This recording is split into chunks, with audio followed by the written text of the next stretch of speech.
For those of you who are looking for work, the government will pay you $100,000 a year to kidnap human beings, to hunt down, abduct, and imprison human beings in our community. How many of you here would like to take that job?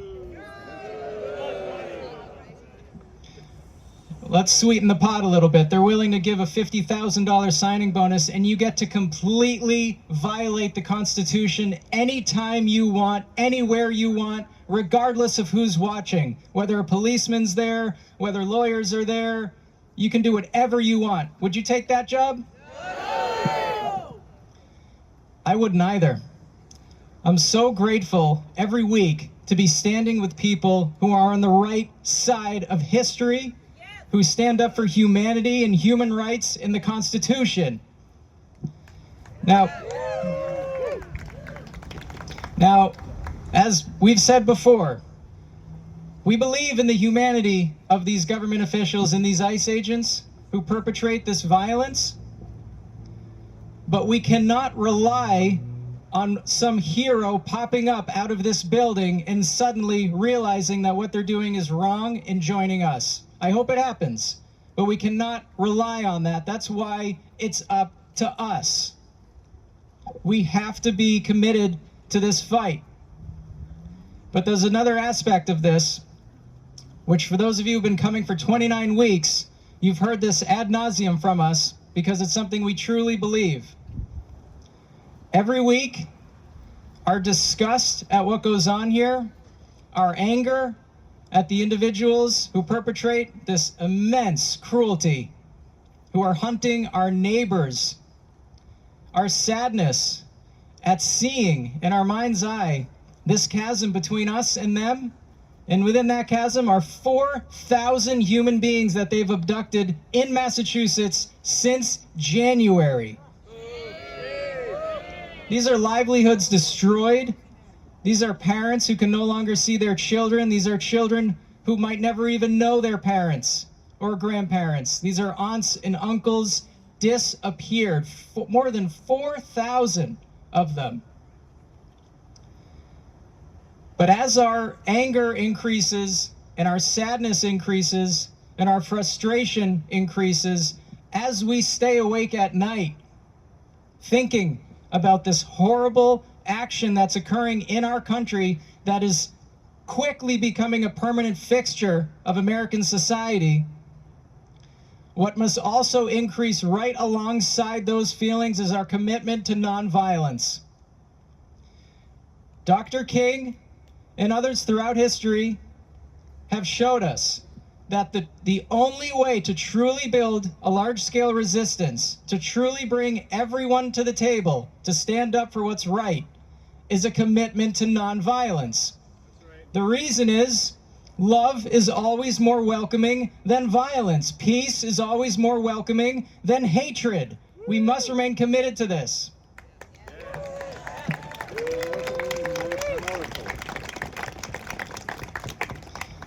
Now, a corollary to that is that we must invite everyone we can think of to stand up and resist alongside us. Now, for me personally, just to let you all know, I go through a bit of a thought experiment in my head at times. I like to call it the electric Kool-Aid solidarity test. Standing here right now with all of you who support immigrant rights, the Constitution, and human rights, I don't care what your other political beliefs are. I don't care what your other social beliefs are. I don't care what your position on Gaza is, right here, right now. I don't care what your position is on the minimum wage, whether it should be increased or abolished. I don't care about your position on education and healthcare. Right here, right now, all I care about is standing in solidarity with you to support the constitutional and human rights of every single person in our community, U.S.-born, immigrant alike. That's why we are here. Now, this solidarity test is a constant work in progress, but I really encourage you to test yourself. This means that we cannot get hung up on certain words that people might say that might rub us the wrong way, on certain beliefs that they might have that we might disagree with. We need to come together now. There is much more at stake. There are lives at stake every single day. So I appreciate you coming out, remaining focused with us week after week to fight for what is right through nonviolent resistance. Thank you.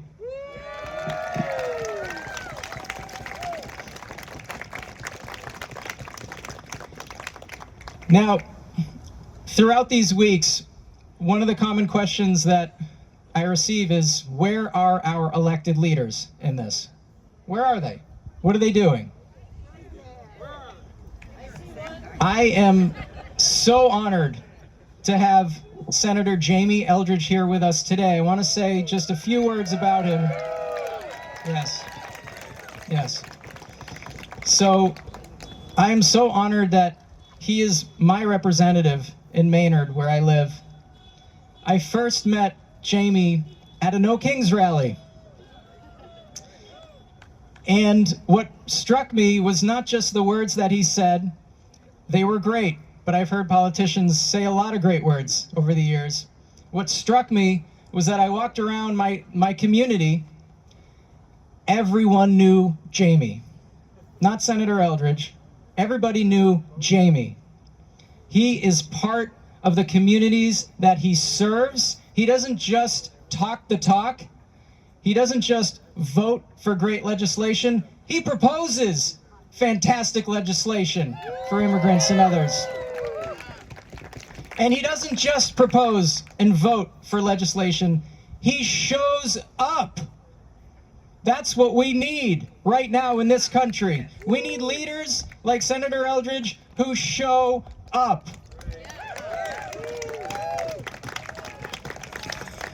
And he doesn't just show up for his constituents. He's a rare breed of politician. I think I can count the number of folks who fall into this category on one hand, and I'll probably not even fill all my fingers. But he doesn't view his job as serving his constituents alone, staying in an office, only going where he's invited. He views his job as serving our entire community. He's here for all of us, regardless of whatever town you live in, regardless of your citizenship status, regardless of whether you can vote for him or not. This is what we need in this country in terms of leadership. Senator Eldridge, Jamie, thank you so much for being here.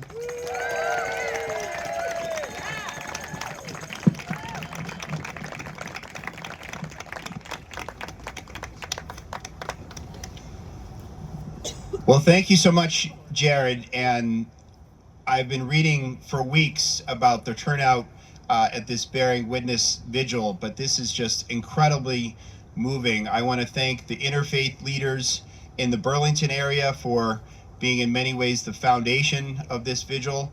I want to thank Jared and Lori, my constituents, and I've had the honor to hear from both of them, as Jared mentioned, at a No Kings rally. And to Jared and Lori, I so appreciate your vision and your commitment through your particular faith, carrying it out in what you're doing today. So thank you so much for your incredible leadership. And I'm seeing so many of my other constituents here from Acton and Sudbury and Hudson and of course Maynard, and so greatly appreciate your being there, and people from all across this region.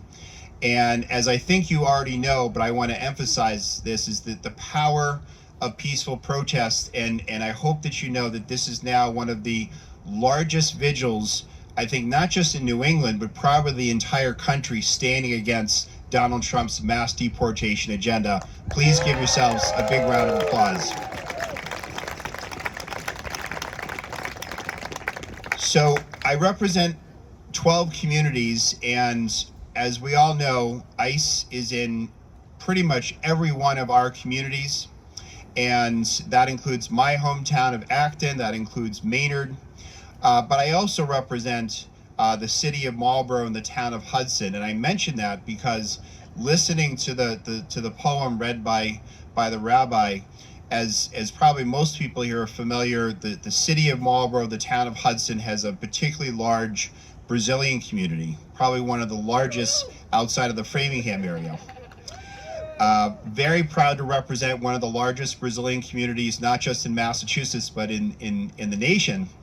But listening to that poem, I want to reinforce the devastating impacts it's had to the community.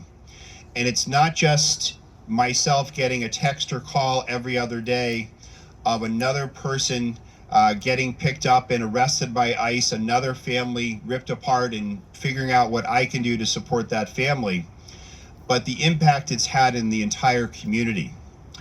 I so appreciate the work that people here are now doing around food insecurity. Well, I will tell you now that the Marlborough Community Cupboard, the food pantry that serves many Marlborough families, has seen a dramatic drop, particularly of Latino or Brazilian families, because of that fear about being targeted or picked up by ICE.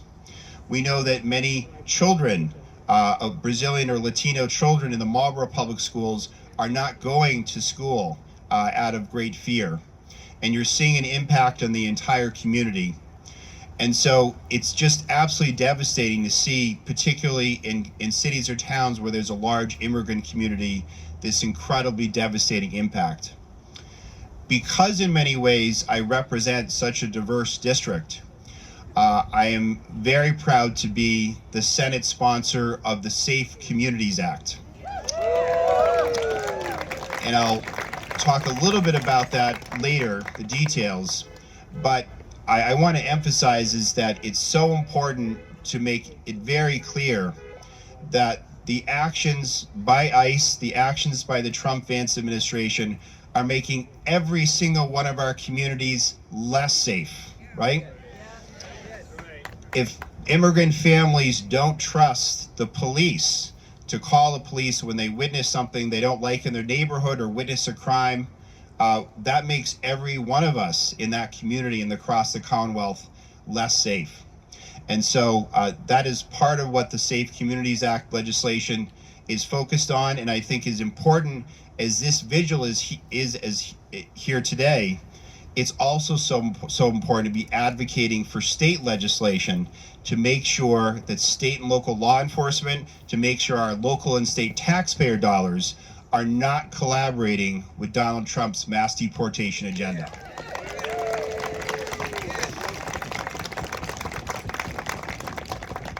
Now, in addition to serving as the Senate sponsor of the Safe Communities Act, I also serve as the Senate chair of the Criminal Justice Reform Caucus. And I mention that because what we know is that what is happening, and has been happening for years, particularly by President Trump, is that what the right wing is doing is criminalizing being an immigrant, and often being an immigrant of color. That is exactly what these arrests and detentions are happening. And the fact that a Supreme Court is allowing ICE to racially profile people, often by the color of their skin, is absolutely outrageous. But that's what's happening, right? That's what's happening.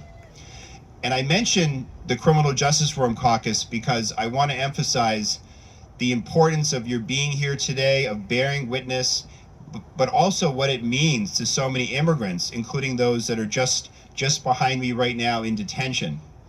Is that last night I had the honor of attending a forum around prison college education at Boston College. Boston College just announced that they will now be providing college courses at MCI Framingham, so that incarcerated women, as much as we want to reduce those numbers, incarcerated women have the same opportunity as incarcerated men to get a college degree. But what was said at the forum last night by students, so people that had served time in prison and received that college degree, is that what they got from professors, what they got from volunteers, what they got from elected officials that were coming into the prisons is that sense of hope. That sense of hope that is so important to send to our immigrant communities, that we're standing in solidarity with them, that we're standing against the actions by the Trump-Vance administration, and that we fervently decry the mass deportation agenda happening right now in the United States of America. You are doing the same thing on immigration reform and supporting immigrants. And I know that specifically because I had the opportunity to talk to Representative Ken Gordon, the state rep here for Burlington, and I know he spoke here some time ago. And because he was accompanied by Congressman Seth Moulton and Congressman Jake Auchincloss, he had the opportunity to go into this horrific facility and had the opportunity to talk to some of the ICE and Homeland Security officials. And he, first of all, absolutely documented the conditions that Lori talked about earlier that are just detestable. But he also highlighted that those individuals who are coming through here every day from different communities arrested by ICE, those individuals, those immigrants, when they see all of you here, they're telling the stories to people already detained here, and that's giving them all a sense of hope that they can fight what they're up against, their detention and their imprisonment. So I want to thank you for your leadership for that, and that you are having an impact. And I know that it can be incredibly frustrating, right? That there's not more we can do to stop these ICE agents, right? It's incredibly frustrating that they're able to mask themselves. It's incredibly frustrating they're not able to ID themselves. It's incredibly frustrating that we're not able to do more to stop them in our communities. But the peaceful protests, the observation, the witness is so important right now and part of obviously a broad civil rights movement that's very proud to be here in this country. To support those efforts, we do want to pass state legislation because there are ways that we can push back at the state and local level. And so what I want to emphasize is that we are having an impact at the state level. And going back to some of my constituents, just had a terrific victory this week. In the town of Littleton, I have a constituent, I'll just give his first name, David. He was granted entry here from Honduras because he had severe healthcare needs. So he had a form of temporary status. He had a work permit and was working at a local hospital. But because he did not have permanent status, ICE arrested him just outside when he was going to work. And David was transferred within a few days to a horrific ICE facility in Mississippi. And I was contacted by his roommate to see what I could do to help. So I was able to get him in touch with the Northeastern University Law Clinic that has been representing him. And through a habeas corpus petition, the judge in Mississippi, so we know how difficult that is, a judge in Mississippi granted him a bond, and he flew back to Logan Airport this past weekend.